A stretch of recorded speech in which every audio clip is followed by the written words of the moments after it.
Kita berjumpa lagi Bapak Ibu. Bismillahirrahmanirrahim. Assalamualaikum warahmatullahi wabarakatuh. Izin kali ini Bapak Ibu, saya ingin berbagi informasi ini penting ini karena ini menyangkut tunjangan ya Bapak Ibu.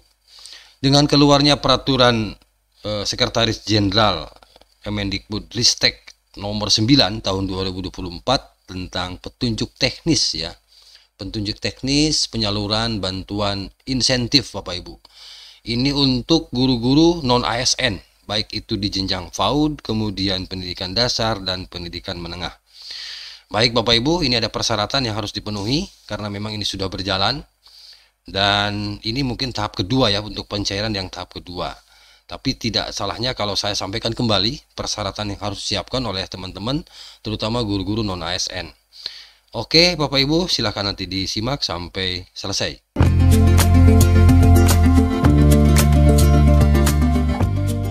Baik Bapak Ibu, kita lanjutkan peraturan Sekretaris Jenderal Kemendikbudristek ya Bapak Ibu terkait dengan penyaluran bantuan insentif ya, insentif bagi pendidik non aparatur sipil negara, namanya di sini non ASN, pada pendidikan anak usia dini, pendidikan dasar dan pendidikan menengah tahun anggaran 2024. Saya langsung terju kepada tujuan bantuan Bapak Ibu. Ini tujuannya untuk pertama menambah penghasilan tentu di luar gaji atau upah bagi pendidik non-aparatur sipil negara atau non-ASN yang belum memiliki sertifikat pendidik. Ya. Kemudian yang kedua, mendorong peningkatan motivasi kerja dan kesejahteraan pendidik non-ASN yang belum memiliki sertifikat pendidik. Kemudian pemberi bantuan, ini adalah bantuan diberikan oleh Puslapdik ya Bapak Ibu. Oke. Siapa saja penerima bantuan ini Bapak Ibu? Tadi di awal sudah saya sampaikan bahwa bantuan ini untuk teman-teman atau guru-guru yang ada di kelompok bermain atau di TPA, lalu di taman kanak-kanak, kemudian pendidikan dasar. Pendidikan dasar itu untuk SD SMP, kemudian pendidikan menengah, SMA SMK, termasuk juga guru pada satuan pendidikan khusus, ya ini sekolah khusus Bapak Ibu. Jadi ada 5 kriteria penerima bantuan insentif Bapak Ibu bagi guru-guru yang non ASN. Nah, ada persyaratan ya Bapak Ibu. Yang pertama saya ingin bacakan dulu nih persyaratan yang harus disiapkan oleh teman-teman atau guru-guru pada kelompok bermain atau TPA.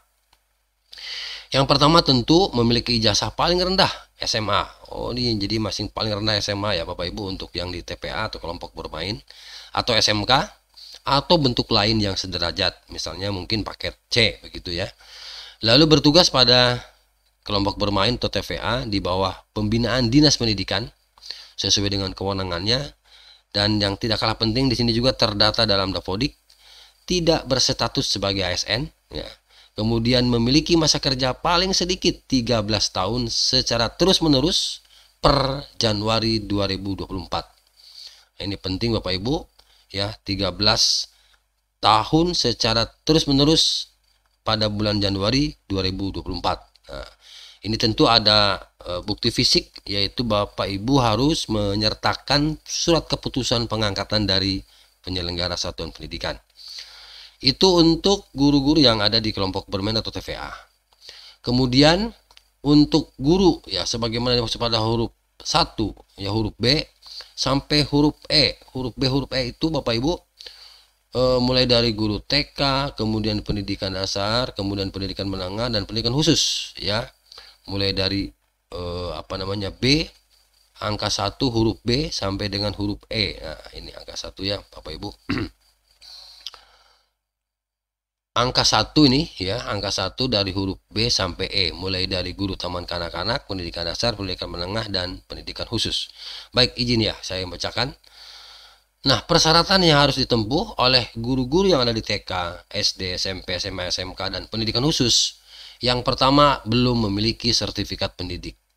Yang kedua, S1 pendidikan. Kemudian yang C-nya memiliki nomor unik pendidik atau NUVTK.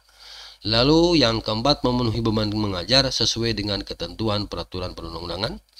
Kemudian terdata dalam Dapodik, tidak berstatus sebagai ASN, memiliki masa kerja paling sedikit 17 tahun secara terus-menerus pada bulan Januari 2024. Jadi berbeda dengan tadi yang ada di teman-teman yang ada di kelompok bermain dengan yang ada di TPA 13 tahun ya.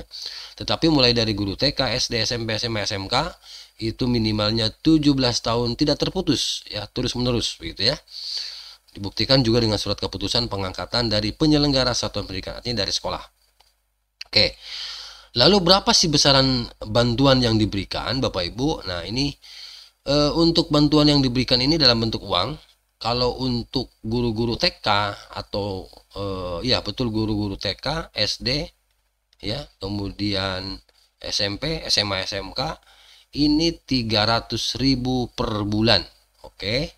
Jadi sebesar 300.000 setiap bulan untuk guru pada TK, pendidikan dasar, pendidikan menengah, dan pendidikan khusus ya, yang ditetapkan sebagai penerima bantuan gitu Bapak Ibu. Kemudian untuk guru yang ada di kelompok bermain atau TPA ini sebesar 200.000 per bulan gitu ya. Nah, besaran uang sebagaimana dimaksud pada angka 2 terhitung mulai bulan Januari 2024 ya.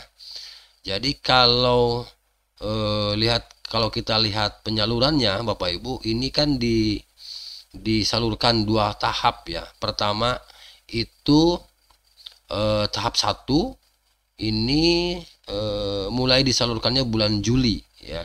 Juli kemarin berarti ya. Nah, dan tahap 2 untuk penyaluran tahap 2 ini mulai paling lambat bulan Desember. Oke. Jadi 2 tahap dalam 1 tahun ya. Tahap 1 itu disalurkan mulai dari bulan Juli, dan untuk tahap 2 itu paling lambatnya bulan Desember harus sudah menerima. Nah, pertanyaannya sekarang Bapak Ibu, yang terdaftar atau yang penerima bantuan itu sudah mencairkan atau sudah mengecek atau belum? Nah, itu tinggal nanti dilihat SK-nya Bapak Ibu ya. Jadi kalaupun Bapak Ibu memenuhi syarat misalnya tetapi tidak termasuk dalam SK calon penerima, maka dipastikan tidak akan menerima. Untuk itu pastikan untuk masuk SK sebagai calon penerima bantuan insentif bagi guru-guru yang non ASN ya, itu Bapak Ibu, dan non sertifikasi. Itu saja informasi yang dapat saya bagikan Bapak Ibu ya, terkait apa tadi ya, ini bantuan insentif ya bagi teman-teman guru, terutama guru-guru yang non ASN juga non sertifikasi ya gitu. Baik, mudah-mudahan informasi singkat ini bermanfaat. Terima kasih. Assalamualaikum warahmatullahi wabarakatuh.